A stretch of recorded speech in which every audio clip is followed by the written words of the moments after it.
Hey there, welcome to Chow Time. I am Spike Spencer, your host and resident chef, and welcome to my kitchen. It is really my kitchen.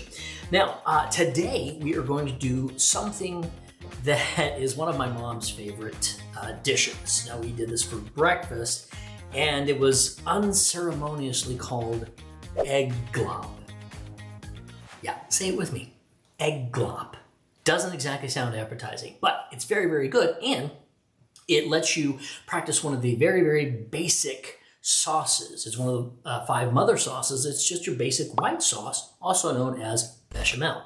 So what it is, it's the basic white sauce with hard-boiled egg chopped up in it. And you mix that all up. This is along the lines of things like chicken a la king or cream chip beef on toast. You Navy guys, you know what I'm talking about. So it's that thing on a shingle, right? So it is along that range. So I'm going to show you how to make a simple white sauce and turn this into Egg-Glop. Or let's call it an egg cream gravy to give it some cachet, you know? So I make an egg cream gravy. What do you make? Egg-Glop. Oh, no. All right, first thing we do, we have to have a hard-boiled egg or two. Now, I'm going to show you, because this is kind of a hack for hard-boiled eggs, is how to peel these bad boys. Now, when I do my hard-boiled eggs, I add a little bit of vinegar and a little bit of salt to the water. Does it help? I don't know. Maybe. You know, we'll see. But when you're cracking these, you crack it just lightly. And you spin the egg, and you crack it lightly all over the egg. All around. Spin, spin, spin. Spin, spin, sugar. Spin, spin, sugar. Once you get it cracked all around the sides, see, it's all these little, you know, little cracks everywhere, then roll it. Roll it, roll it, roll it. Keep your doggies rolling. There we go. Now, be gentle with it, guys. Otherwise, you're just going to, and you get a smashed egg. Now we have this. We're looking at a very, very cracked up egg. Here's my tip. You get that trash bowl here. You go to one of the ends, usually the fatter end. There might be a little air pocket there. So you push it in a little bit and you pull. Pull a little piece off. Pull a little piece off. And if it comes off really easily for you, great, winner. But sometimes it does not. And I came up with this hack of using a spoon. A couple other things you can do, by the way. You can take a little bit of water and you drop the egg in there and you shake the living crud out of it. And it gets water in there and it comes off a little bit easier too. I've had all of these things work and I've had all of these things not work. Take that with a grain of salt. I take a spoon and I put it right under the shell and work it in lightly. Because sometimes it just works perfectly. Sometimes it comes off so fast, but as you can see, the larger, like big hunks of it are coming off.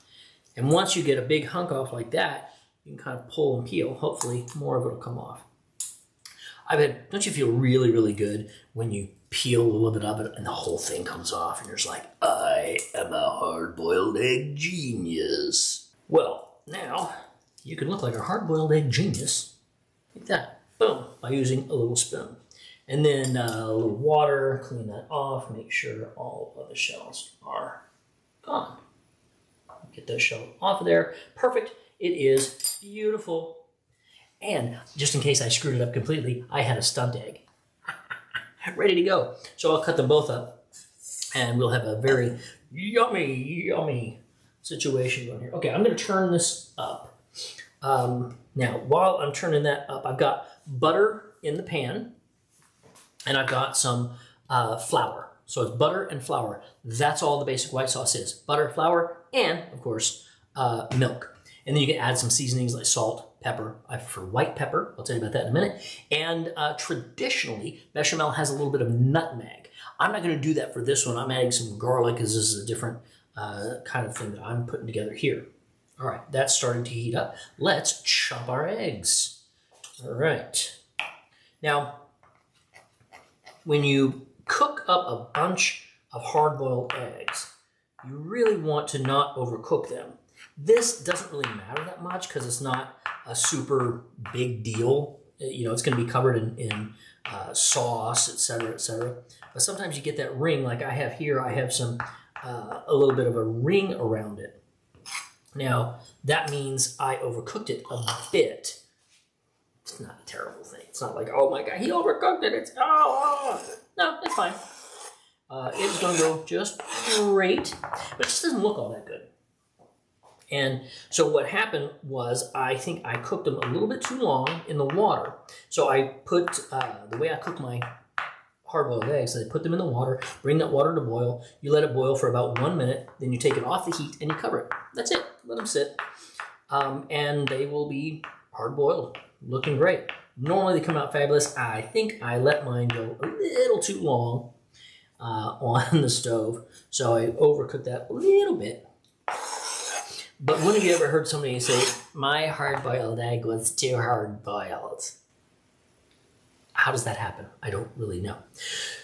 So, there we have a hard-boiled egg, all chopped up, looking fabulous. We're going to set that over here. I am going to bring the pan over, and we are going to work on our basic white sauce, the bechamel.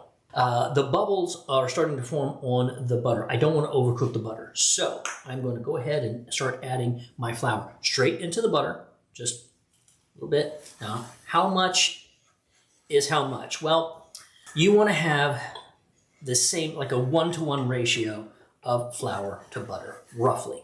Now, I didn't measure, because you guys know, I don't measure that much. I just kind of go by feel.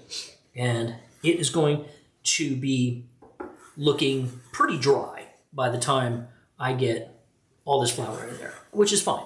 The more flour you have, and then you start adding the milk afterwards, the further this is going to go. You don't have to have a whole lot, but this is looking pretty good. This is about right. You keep it moving, just keep it moving. It looks like, oh my gosh, I'm overdoing it. Well, no, it's fine.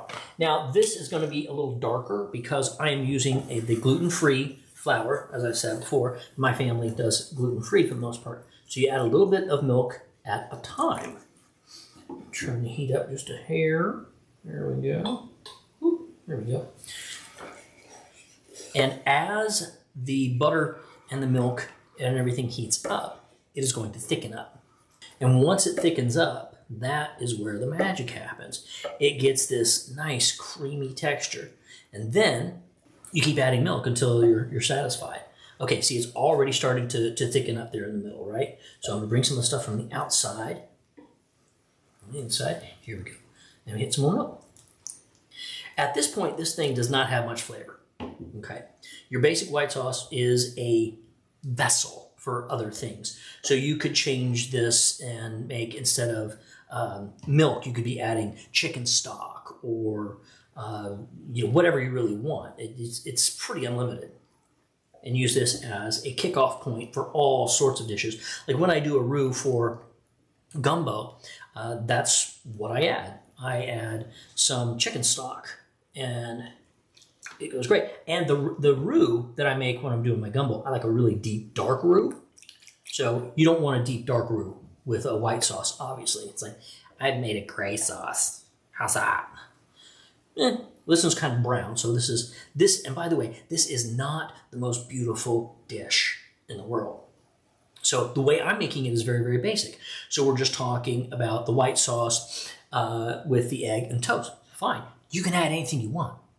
Seriously, once you do this right here, this simple thing right here, once you do this, you have your basic sauce. You can throw in ham, onions, peas, whatever you want, and serve it over bread. So that's the other part. We're going to get some toast. I'm going to chop up some toast and serve this over the bread. Like I said, like cream chip beef on toast, like chicken a la king, things like that.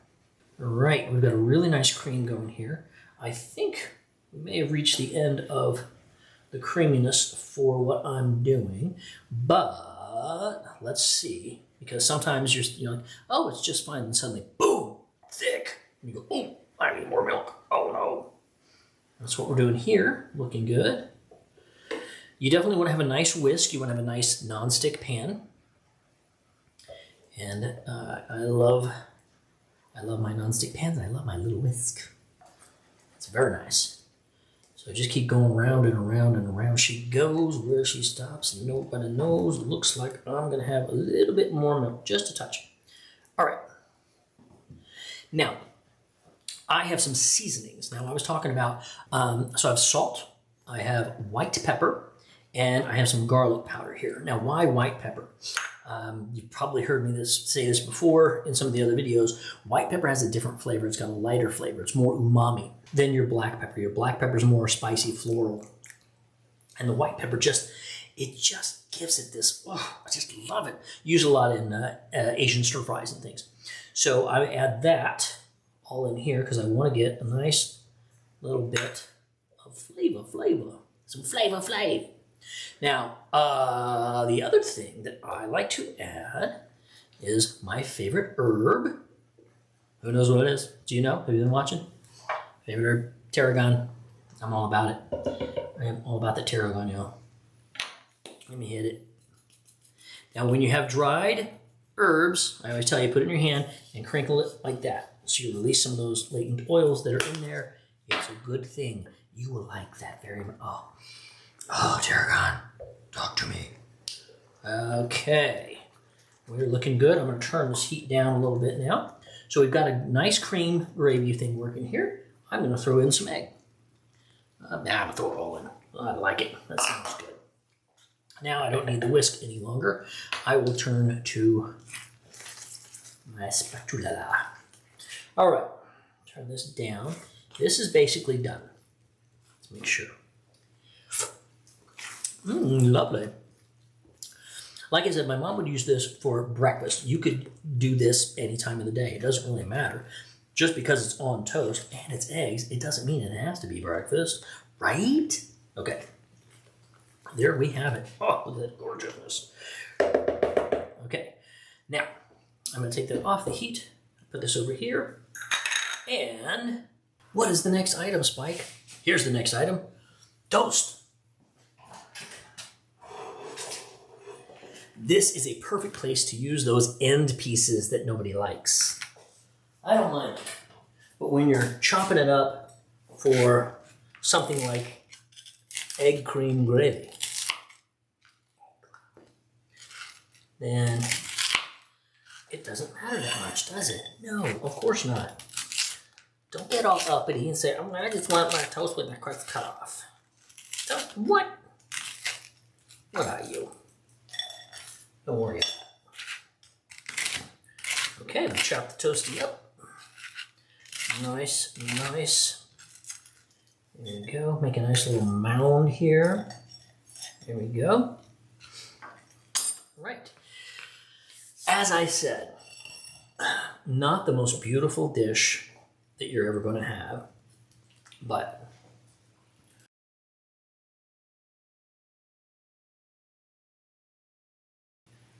drizzle it down. There we go, a little bit more. Oh, okay, that's good. That's pretty solid right there. I think maybe a little bit more right there. I missed a spot. Cover that toast, you. There it is. Okay, guys. All right. If you have a little green you want to throw on it, great. A little bit of parsley there. Oh my goodness, yes. That is it. If you want to hit it with a little dash of salt, you want a little bit of that nutmeg I was talking about, you could hit it with like paprika. It really is endless. I love helping you guys pick whatever it is you want to add to these dishes and make it your own. Chop up some ham, onions, whatever it is, and throw it on there. Make it your own. Enjoy it. Basic white sauce, a little hard-boiled egg. Boom. There you go. Egg cream gravy. Fabulous. All right, guys. That was it for this episode of Chow Time. Egg cream gravy, as my mom called it, Egg-Glop. Mom's favorite #2. I love this. Sometimes I just absolutely crave it, and I'm going to eat this right now. Thank you so much for joining me here on Chow Time. I'll see you next time.